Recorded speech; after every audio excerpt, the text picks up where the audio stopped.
Hello, my name is Kyle Fisher and I am doing a critical analysis on Gore Verbinski's Pirates of the Caribbean at World's End using a feminist theory lens and a psychoanalytic theory lens. Pirates of the Caribbean at World's End is a 2007 action-adventure comedy film produced by Disney and Jerry Bruckheimer Films. It is the third installment of the series and is directed by Gregor Justin and Gore Verbinski.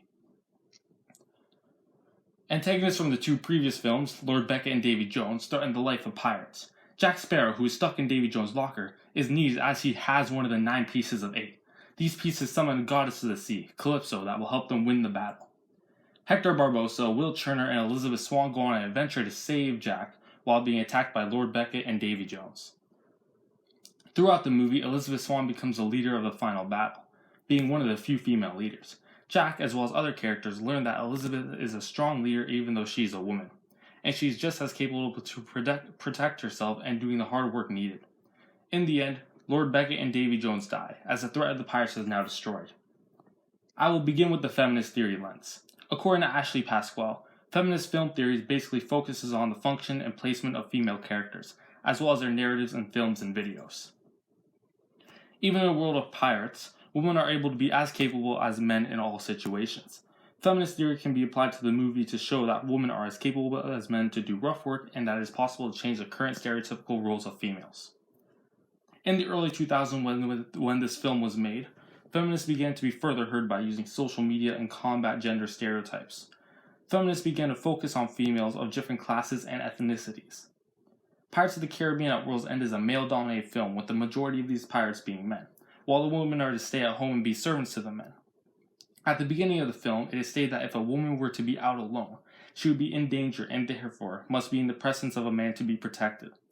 Furthermore, simply the presence of a woman on a ship represents a curse to the crew and ship that are doomed by her presence. Throughout the film, we see women are often oppressed as men view them as lower beings. However, characters like Elizabeth are completely capable of doing the rough work themselves.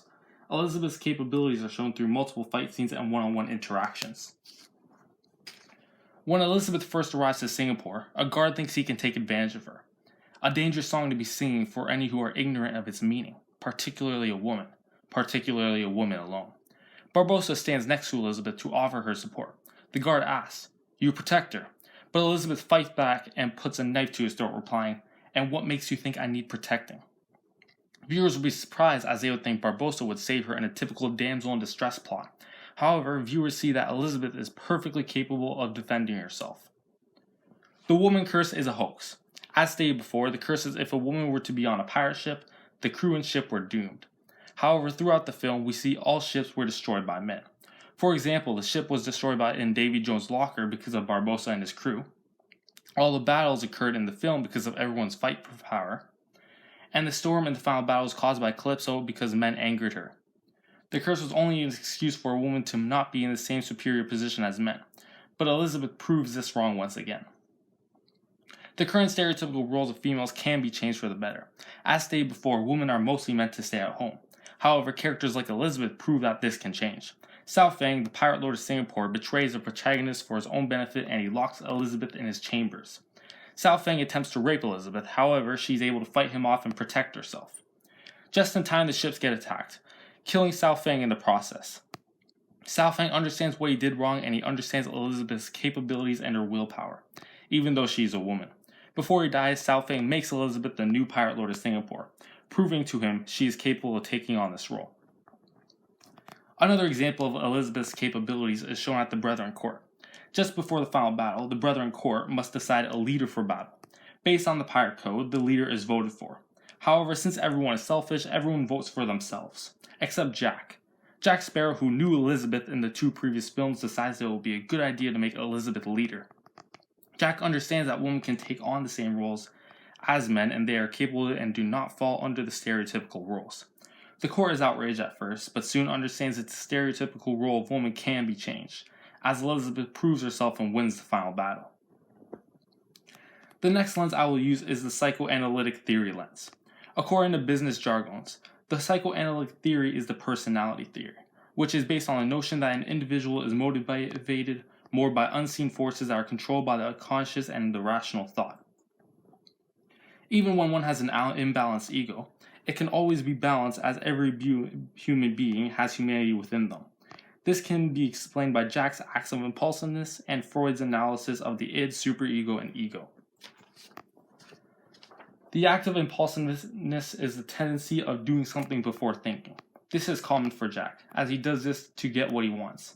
However, he often gets captured because of this. His impulsion also helps him escape in interesting ways. Nobody knows if it's his master plan, but he acts without thinking, letting him slip away.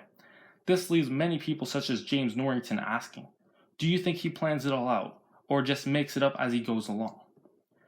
Sigmund Freud's theory is divided into 3 sections, the id, superego, and ego. The id represents one's desires, the superego represents the morals and ethics of society, and the ego is the balance. This balance is what helps people make decisions using the 2 opposites. If a person was to make decisions using only one of the 2, the ego is imbalanced. Jack has an imbalanced ego as all his decisions are based on the id. Jack has a magical compass he carries around that points to whatever he wants most. In the scene, Jack has 2 mini Jacks appearing at both sides of his head, making a decision on if Jack should stab Davy Jones' heart. The id tells him to stab the heart as he will achieve immortality and be the ruler of the sea. The superego tells him not to stab his heart as he will leave all his friends for 10 years just for greater power, and killing another soul isn't the proper way to become the ruler of the sea. Near the end of this film, Jack has a chance to stab Davy Jones' heart, but he realizes his friend Will Turner is being killed by Davy Jones. Jack must make an important decision. This time, Jack decides to use his superego and make the moral decision that this is not the way to achieve immortality. In the end, we see Jack does have humanity as he is not always selfish and only uses his id. Even though one action doesn't bring the ego to complete balance, this is a strong first step in it being restored. Jack's psyche changing throughout the film proves everybody has humanity in them, and it is possible to bring an ego back to balance. The final original film of the Pirates of the Caribbean is the perfect way to end a trilogy. There are many more theories that can be applied to many different characters of the film. I highly recommend watching the 2 previous films as well to get an epic story. In the end, we learn that through a feminist theory lens, women are just as capable as men to do rough work even in a pirate's life. And we learn through a psychoanalytic theory lens that everybody can have humanity and have their ego brought to balance. Thank you.